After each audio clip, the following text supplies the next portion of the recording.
هنعمل مع بعض النهارده من وصفات اخر الشهر. مفلسه، ما عناش بقى نجيب لحمه وفراخ، لا احنا هنعمل صينيه عظمه جدا وتكفي الاسره كلها ومشبعه جدا.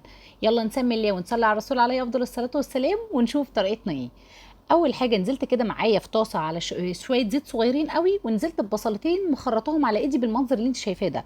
اول ما البصل يدبل معاكي ويدي اللون الاصفران الذهبي الفاتح، هننزل بفصين من توم مفرومين، وكمان لو عندك معلقه من الفلفل الاحمر اللي بنحطه على طول اللي هو هريسه الشطه يا بنات.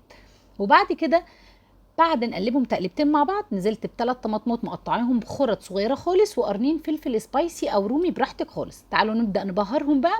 حطيت نص معلقه صغيره من الملح، كمون، كزبره، فلفل اسود، ومعلقه صغيره من السكر، بس كده.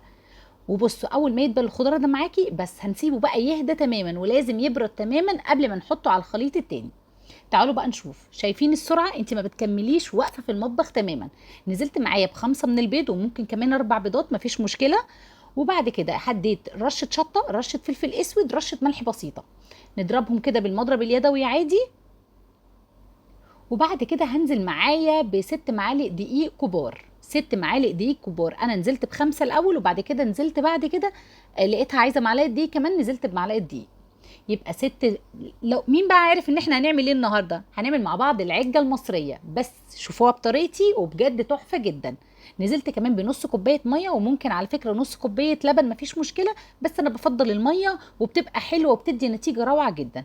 هنزل كمان معلقه ونص صغيرين من البيكنج باودر، ماده الرفع معايا ده ضروري واساسي عشان تخليها نافشه كده من جوه. هنبدا بقى هبهرها كده تاني، رشه بسيطه من الكمون ورشه بسيطه من الكزبره، وبس كده. ومش هحط بقى ملح تاني خالص. بصي ظبطي الملح بتاعك، انت في الاخر بتدوقي كده الحدق بتاعك على طرف لسانك، لو عايزه ملح زودي. بعد كده معايا شبت وبقدونس وكزبره متقطعين وغسلاهم كويس جدا، نزلت بيهم. وبعد ما الخليط البصل والفلفل والطماطم بردوا معايا تماما، عشان اوعي تنزلي بيهم سخنين البيض يستوي، لا يبردوا معاكي تماما. جبت صينيه معايا، ويا ريت المقدار ده على صينيه مقاس 24 تطلع معاكي سمك حلو جدا. مشغله الفرن على درجه حراره 180 زي الكيكه بالظبط. بتقعد معاكي في الفرن 30 دقيقه. بعد 30 دقيقه اختبريها من النص كده، حطي فيها سكينه من النص، لو طلعت نظيفه يبقى هي خلاص استوت. وهي اصلا بتاخد نص ساعه في الفرن بس يا بنات. الفرن شغالاه من قبليها ب10 دقايق كده، الفرن يا دوبك بس يسخن. بتطلعيها بقى. وعايزه اقول لكم بصوا فظيعه. انا كنت مبطنه الصينيه بتاعتي زي الكيكه بالظبط بحبه زيت صغيرين، وكمان مبطناها بالدقيق. بس مفيش مشكله، مش عايزه تبطني بالدقيق مفيش مشكله، رشه زيت بسيطه وزي الفل. مع تضربيها بقى مع سلطه، مع بصوا مخلل، بتبقى خطيره جدا. اتمنى لايك وشير لو عجبكم الفيديو، والسلام عليكم.